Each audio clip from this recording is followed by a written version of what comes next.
Hey coucou, ça va? Alors quand le confinement est arrivé, je me suis posé beaucoup de questions par rapport à ma vie de youtubeur, en tout cas de personne qui travaille à la maison.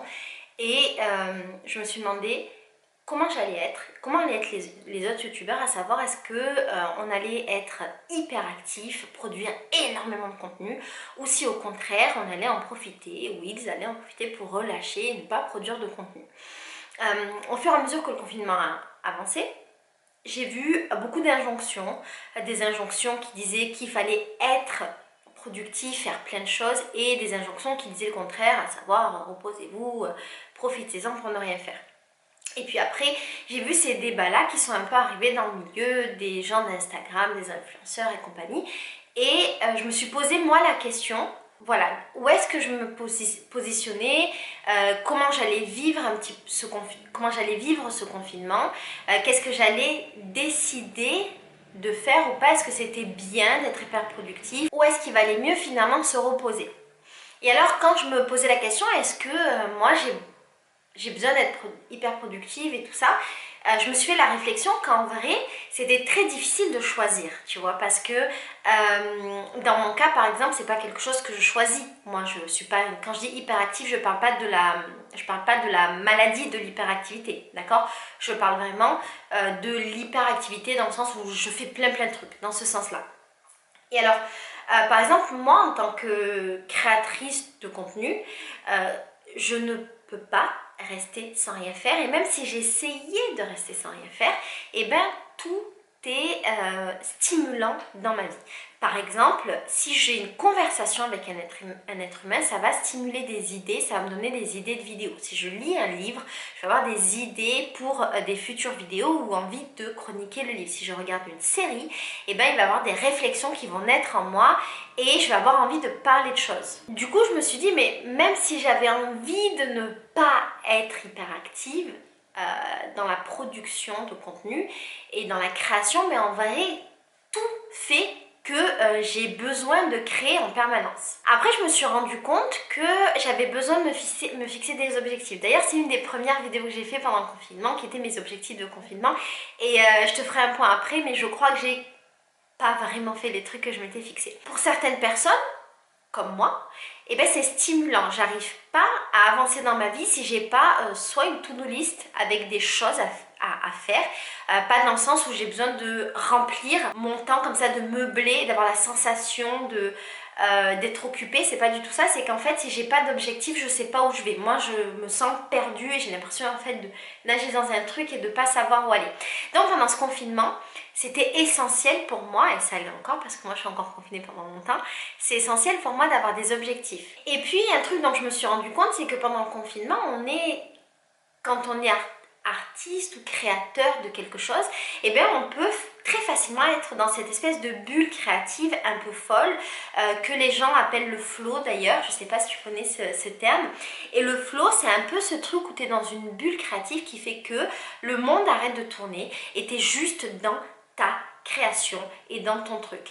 Et quand je pense à ça, je pense par exemple à Leandro qui lui a profité du confinement pour récupérer un ordinateur. Et tu sais que Landro, lui, il est musicien et de base, il est ingénieur du son.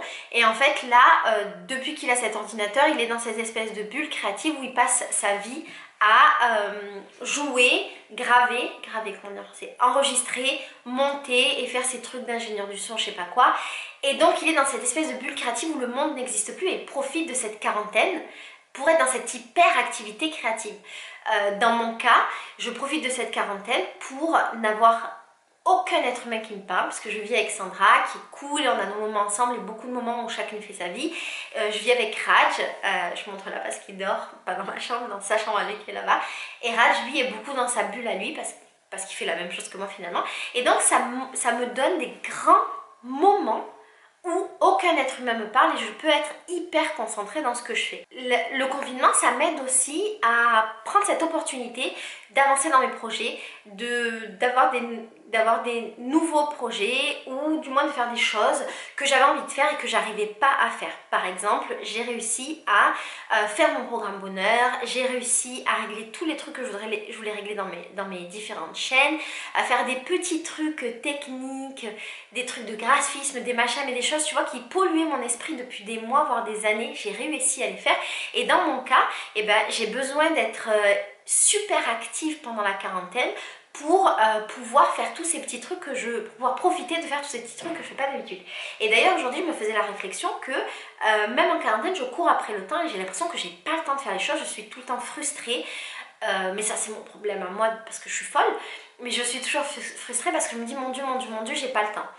Je pense que dans mon cas c'est parce que avec la quarantaine, au lieu de juste régler tout ce que j'avais à faire, je me suis en plus mis des nouveaux projets en même temps, j'ai développé plein de trucs en même temps, ce qui fait que au final j'en suis au même point à savoir que je cours après le temps. Et puis ce que je me suis dit aussi dès le début de la quarantaine, c'est que je suis créatrice de contenu, il y a un contenant qui est YouTube et il y a des personnes qui consomment ce contenu. Et ces personnes qui consomment ce contenu, eh ben elles ont besoin de ce contenu. Je dis pas que YouTube c'est un service essentiel de la vie, bien entendu que non, mais il y a beaucoup de gens qui sont seuls, il y a beaucoup de gens qui ont besoin de s'évader, il y a beaucoup de gens qui ont besoin de se remplir la tête avec des choses, par exemple des cours sur YouTube, de la musique, des vidéos divertissantes, des vlogs, des vidéos de voyage, ce genre de choses.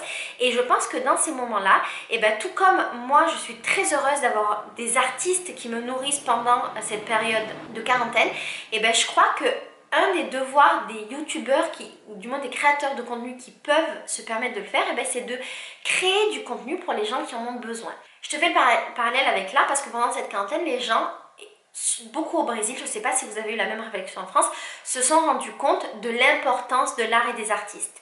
Parce que la quarantaine serait insupportable si on n'avait pas tous les films et les séries, donc les artistes qui ont créé tout ça, si on n'avait pas la musique, si on n'avait pas YouTube, si on n'avait pas des cours de danse en ligne, si on n'avait pas tous ces artistes qui créent du contenu pour rendre notre vie supportable. Et ce contenu qu'ils créent, c'est pas du contenu qui rend notre vie supportable juste pendant la quarantaine, mais en réalité, c'est ce qui fait que la vie a du sens. À mes yeux, la vie n'aurait pas de sens s'il n'y avait pas d'art autour de nous. Donc pendant cette quarantaine, les gens se sont rendus compte de l'importance des artistes pour être heureux dans la vie et pour pouvoir s'évader, notamment quand on pouvait pas le faire physiquement.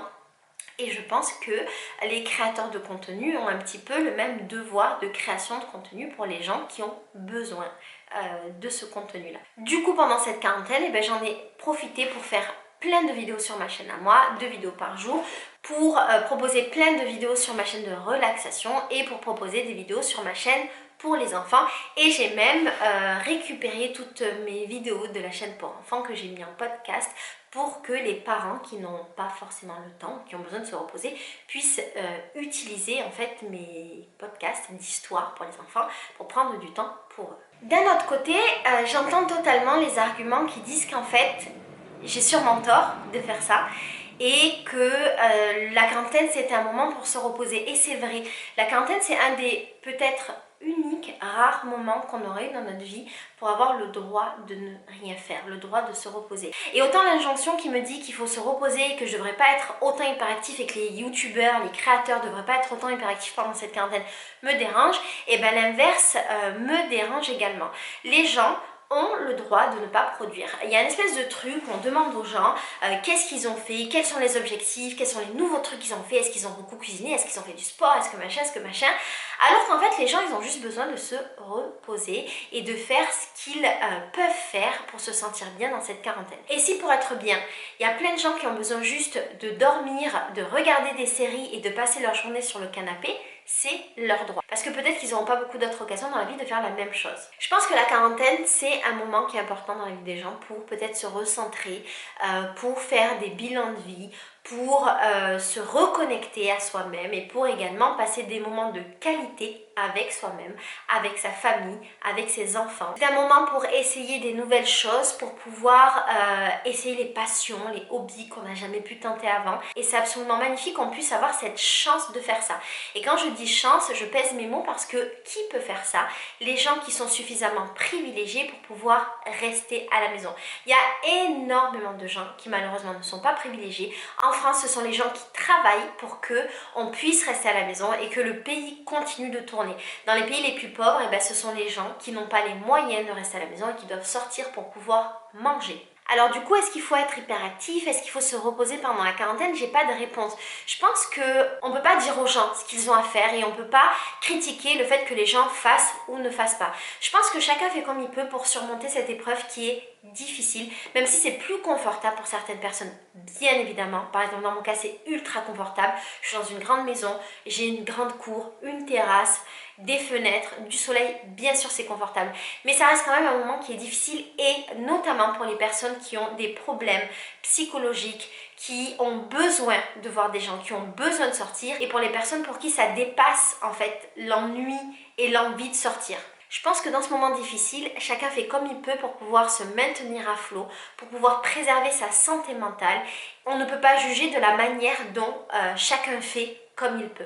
Dans mon cas, je ne peux pas rester sans rien faire. Pour préserver ma santé mentale, il faut que j'ai des choses à faire, il faut que je sois occupée, il faut que j'ai des objectifs, il faut que je remplisse des objectifs et je ne pourrais pas imaginer cette quarantaine si j'étais par exemple sans ordinateur, sans internet, avec juste des livres et pas grand chose à faire à part mon téléphone. Ceci dit, ça ne veut pas dire que j'arriverai pas à être heureuse et que je n'y arriverai pas. C'est simplement que j'ai le choix et que mon choix s'est porté sur un plutôt que sur l'autre. Il n'y a pas vraiment de morale à cette vidéo. Faites comme vous pouvez, ne culpabilisez pas. N'écoutez pas les gens qui veulent vous faire culpabiliser parce que vous faites ou parce que vous ne faites pas. Vous avez fait du mieux que vous pouvez et je suis persuadée que vous en êtes très bien sortis. Voilà, je vous fais des gros bisous. Vous en France, dans pas longtemps, vous serez déconfinés. Je suis très heureuse que vous puissiez de nouveau sortir, faire des choses, même si effectivement ce sera un déconfinement plus ou moins encadré, que vous ne pourrez pas refaire tout ce que vous voulez. Et même si effectivement il y a beaucoup de critiques pour ce déconfinement, pensez bien à moi qui va être confinée pendant encore super longtemps. Je vous fais des gros bisous et je vous dis à demain pour une nouvelle vidéo. Coucou, alors pour toi qui est arrivé au bout de cette vidéo, déjà merci beaucoup de m'avoir écouté. Je voulais te dire que je t'ai mis à disposition un podcast que j'aime beaucoup, qui est sur mon programme Bonheur et si jamais tu veux le retrouver, il y a le lien en barre d'infos. Ce podcast restera libre pendant quelques heures après la publication de cette vidéo, donc n'hésite pas à y faire un tour. Aujourd'hui c'est l'anniversaire de Leandro, mon amoureux merveilleux, et si jamais tu vas aller lui envoyer un petit message d'anniversaire, n'hésite pas à le faire, je te mets son Instagram dans la barre d'infos. Je te fais des gros bisous.